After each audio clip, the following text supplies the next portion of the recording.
Creative Kannada YouTube ಚಾನಲ್ಗೆ ಸ್ವಾಗತ. 13/1/2024 ನಡೆದಂತಹ ಕರ್ನಾಟಕ ಸ್ಟೇಟ್ ಎಲಿಜಿಬಿಲಿಟಿ ಟೆಸ್ಟ್ ಪರೀಕ್ಷೆಯ ಸಂಭಾವ್ಯ ಕೀ ಆನ್ಸರನ್ನು ಇಲ್ಲಿ ಚರ್ಚೆ ಮಾಡಲಾಗಿದೆ. ಮೊದಲನೇದಾಗಿ ಒಂದೇ ಕ್ವಶನ್ ನೋಡ್ತಾ ಹೋಗೋಣ. ಕಾರ್ಟೇಜಿನ ಪ್ರೋಟೋಕಾಲ್ ಆನ್ ಬಯೋಸ್ಪೀಚ್ ಈ ಕೆಳಗಿನ ಯಾವ ಪ್ರೋಟೋಕಾಲ್ಗಳ ಭಾಗವಾಗಿದೆ ಅಂತ ಕೇಳಿದ್ದಾನೆ. So option D is the right answer, ಜೈವಿಕ ವೈವಿಧ್ಯತೆಯ ಸಮಾವೇಶ. ಎರಡನೇ ಕ್ವಶನ್, ಎರಡು ಹೇಳಿಕೆಗಳನ್ನು ಕೆಳಗೆ ನೀಡಲಾಗಿದೆ.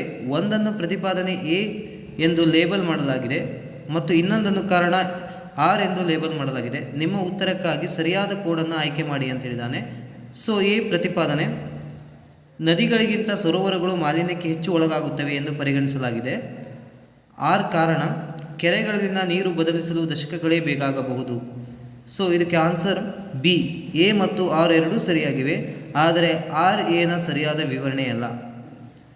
ಮೂರನೇ ಕ್ವಶನ್,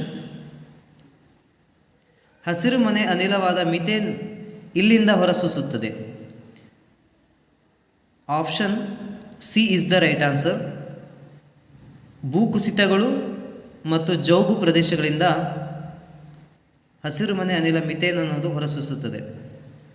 ನಾಲ್ಕನೇ ಕ್ವಶನ್, ಕೆಳಗಿನವುಗಳನ್ನು ಹೊಂದಿಸಿ. Option A is the right answer.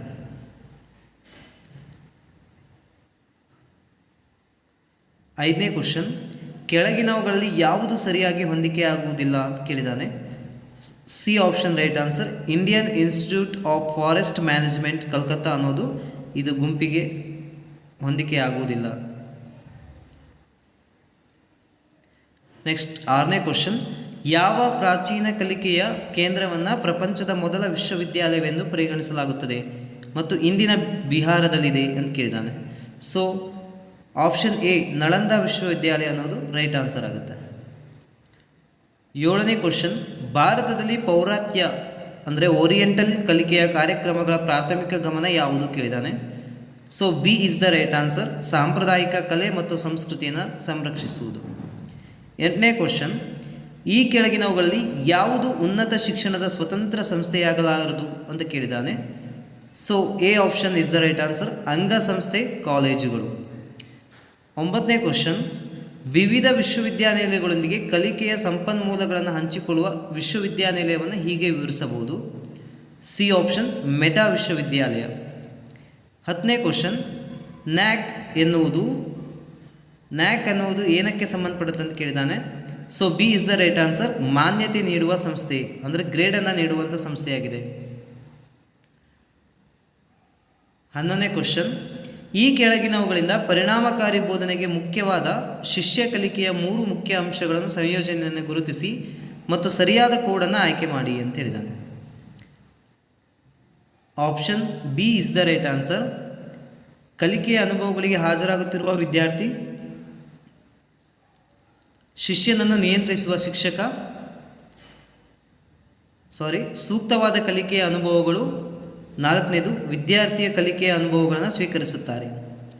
12ನೇ question, ಭಾರತದಲ್ಲಿ ಶಿಕ್ಷಕರ ವೃತ್ತಿಪರ ಬೆಳವಣಿಗೆಗೆ ನೇರವಾಗಿ ಕಾರಣವಾಗಿರುವ ಸಂಸ್ಥೆ ಗುರುತಿಸಿ ಅಂತ ಹೇಳಿದ್ದಾನೆ.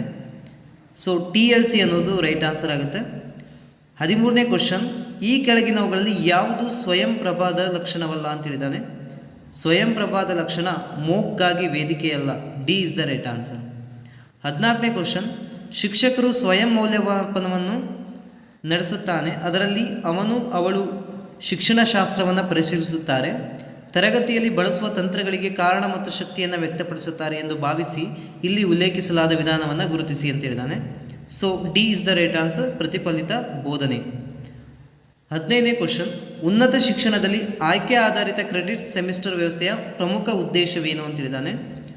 So B is the right answer, course ಆಯ್ಕೆ ಮತ್ತು ಕ್ರೆಡಿಟ್ ಕ್ರೋಢೀಕರಣದ ನಮ್ಯತೆಯನ್ನು ಒದಗಿಸಲು ಅಂತ ಹೇಳಿದ್ದಾನೆ.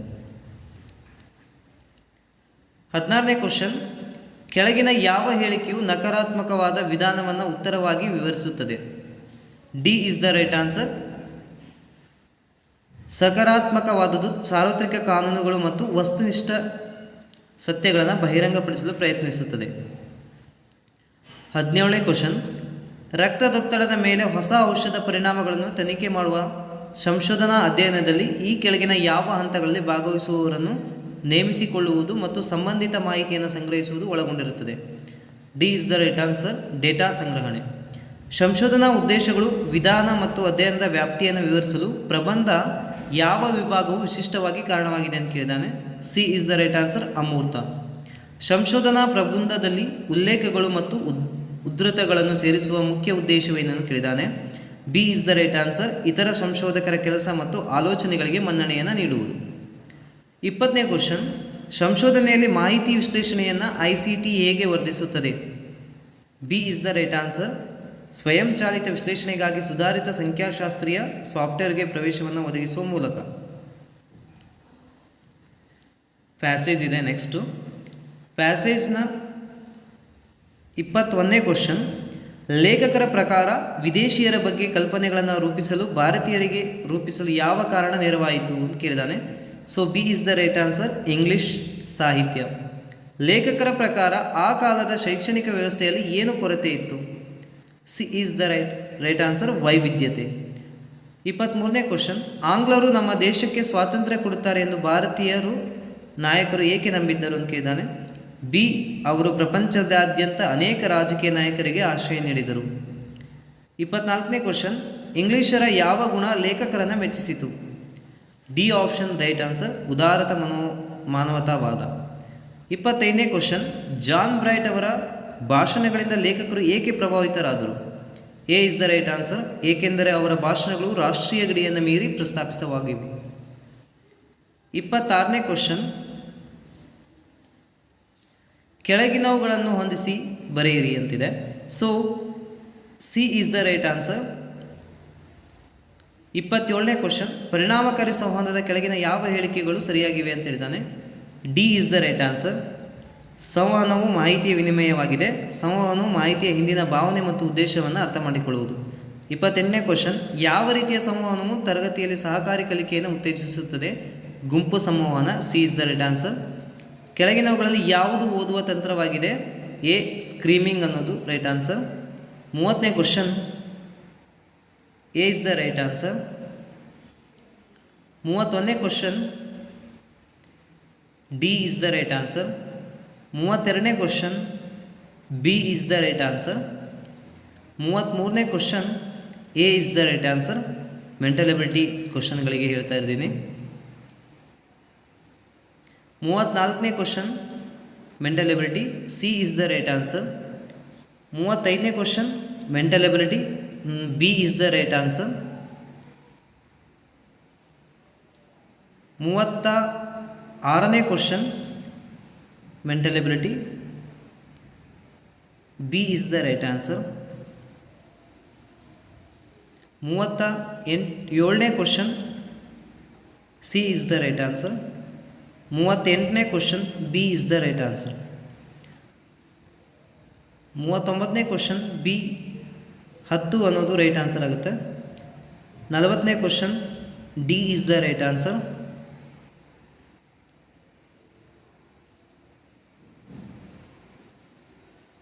42ನೇ question, C is the right answer.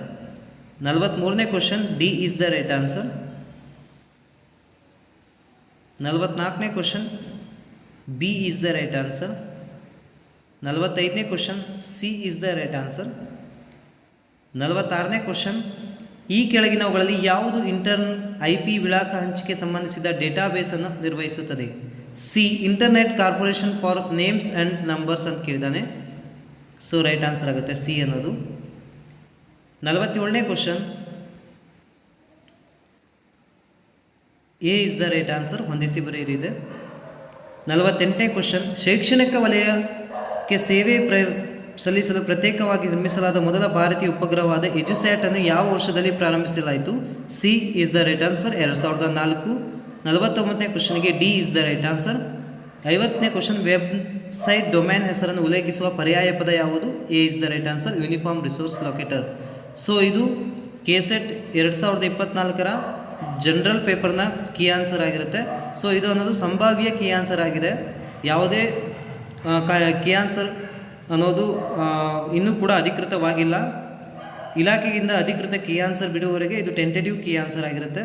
So ಇವತ್ತಿನ ಒಂದು ಈ ವಿಡಿಯೋ ಸೆಷನ್ ಒಳಗೆ ಈ ಒಂದು ಕೀ ಆನ್ಸರನ್ನು ಅನಾಲಿಸಿಸ್ ಮಾಡಿದ್ದೀವಿ. ಎಲ್ಲರಿಗೂ ಧನ್ಯವಾದ.